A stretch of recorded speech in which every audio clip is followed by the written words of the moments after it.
Морис Яклашкин – современная чувашская легенда. Даже те, кому медведь на ухо наступил, его знают. Что уж говорить о людях с развитым музыкальным слухом. Услаждать его эстеты ходят на концерты симфонической капеллы, прекрасно зная, для главного дирижера постоянное развитие и обновление репертуара – дело чести.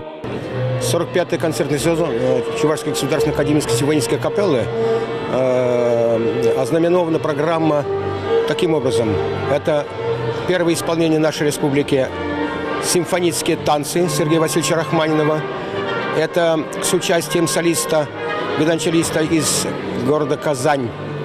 Он работает в симфоническом оркестре Республики Татарстан. Это виолончелист, наш, кстати, земляк Виктор Иванов.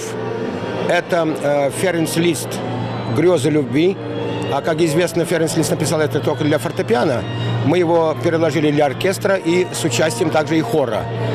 И, конечно, Франц Шуберт. Это предсмертная его месса ми-бемоль мажор. Гаснет в зале свет, и снова, по мановению дирижерской палочки, слушатели переносятся в мир музыки. 35 лет назад в хор Гостелерадио Чувашии пришел новый хормейстер. Именно его инициатива, подкрепленная кипучей энергией, стала фундаментом, на котором впоследствии и был создан один из ведущих коллективов республики – Государственная академическая симфоническая капелла.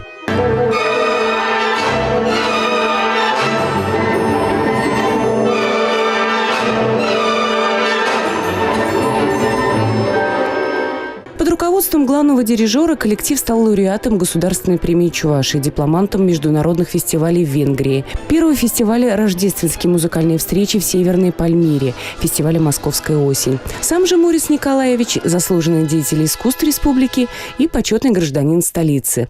Оба этих звания даны в знак того, что жители Чувашии не только уважают талант земляка, но и гордятся им.